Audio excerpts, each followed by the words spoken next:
Channel. ഇന്ന് നമ്മൾ തയ്യാറാക്കാൻ പോകുന്ന ബാബ ഗണോഷ് അതെങ്ങനെയാണെന്ന് നമുക്ക് ആദ്യം ഇതേമാതിരിയുള്ള വഴുതനങ്ങ എടുക്കണം. വലിയ വഴുതനങ്ങ എടുക്കണം.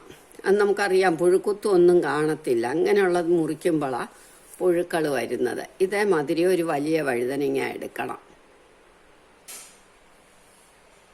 എന്നിട്ട് നമ്മൾ സ്റ്റൗ കത്തിച്ചിട്ട്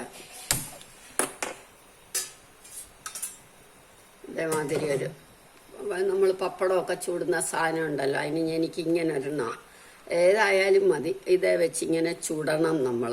ഇതിൻ്റെ തൊലി മുഴുവൻ കറുത്ത് കറുത്ത് വരും ഇങ്ങനെ. അപ്പോൾ നമുക്ക് ചുട്ട് കഴിയുമ്പോൾ എടുക്കാം. ഈ സൈഡ് വേവുമ്പോൾ നമ്മൾ തിരിച്ചു വെക്കണം. അങ്ങനെ നമ്മളെല്ലാ സൈഡും വെച്ച് വേവിച്ചെടുക്കണം. ഒരു വശം നമുക്ക് നോക്കാം. ഉണ്ടാക്കും. ഒരു വശം കരിഞ്ഞു. ഇങ്ങനെ എല്ലാ സൈഡും നമ്മൾ ചുട്ടെടുക്കണം. ഇനി ആ സൈഡ് ആവട്ടെ.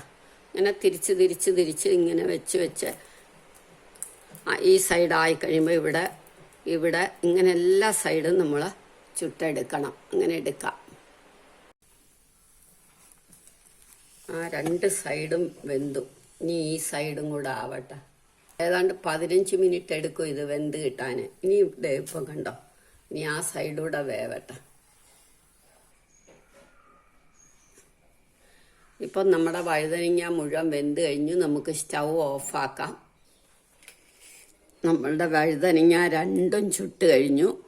ചൂടായി. ഇത് തണുക്കട്ടെ. അപ്പോഴത്തേക്ക് നമുക്ക് കുറച്ച് മല്ലിയില അരിയണം.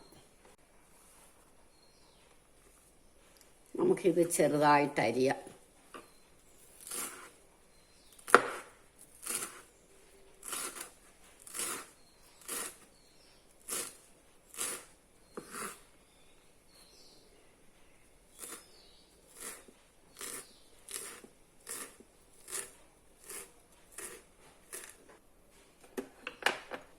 ഇതരിഞ്ഞു കഴിഞ്ഞു. നമുക്കിതൊരു ബൗളിലേക്ക് എടുത്ത് മാറ്റി വെക്കാം.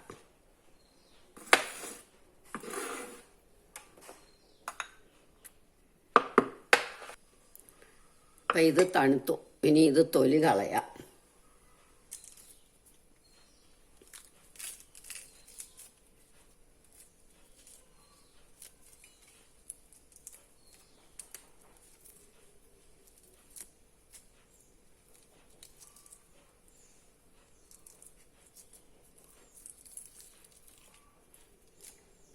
നന്നായിട്ട് ചുട്ട് കഴിഞ്ഞാൽ തൊലിയെല്ലാം ഇതേമാതിരി ഇങ്ങ് പോരും.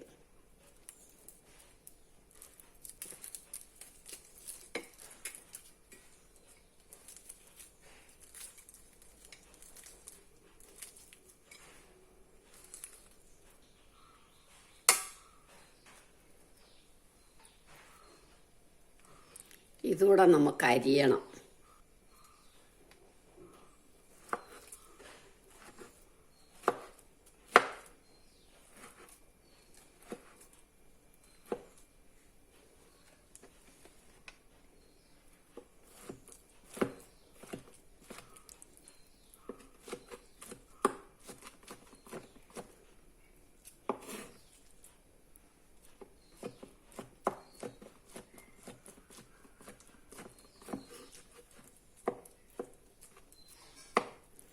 നന്നായിട്ട് അരിഞ്ഞു കഴിഞ്ഞു. ഇനി ഇത് നമുക്കൊരു പാത്രത്തിലേക്ക് ഇടാം.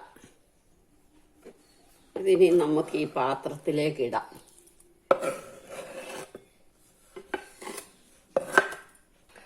ഇനി നമ്മളുടെ താഹിനി സോസ്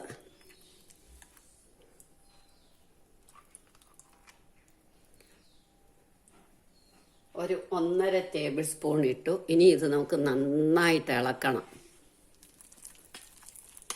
പാകത്തിന് ഉപ്പോടിടണം.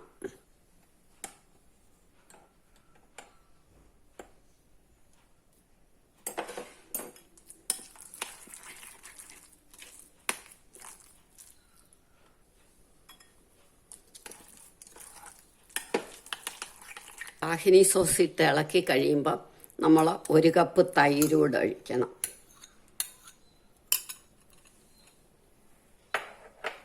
ഒരു കപ്പ് തൈര്, ഒരു സ്വല്പം മല്ലിയില, കുറച്ച് ചില്ലി ഫ്ലേക്സ്. ഇനി ഒന്നും കൂടെ നമുക്ക് ഇട്ട് ഇളക്കണം. നന്നായിട്ട് ഇളക്കണം.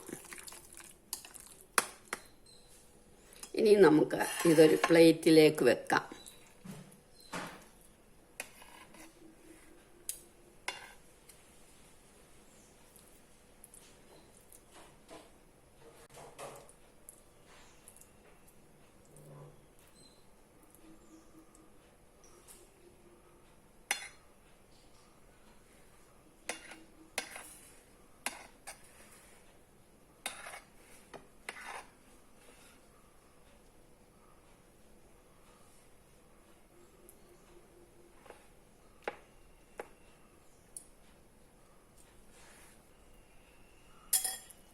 ഇനി ഇതിലേക്ക് നമുക്ക് 1 table spoon olive oil എടുത്തൊഴിക്കണം.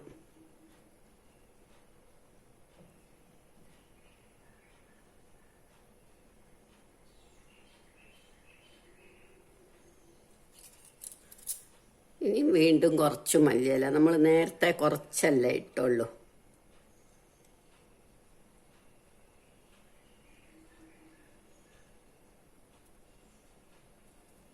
Chilli ഫ്ലേക്സും കുറച്ചിടാം.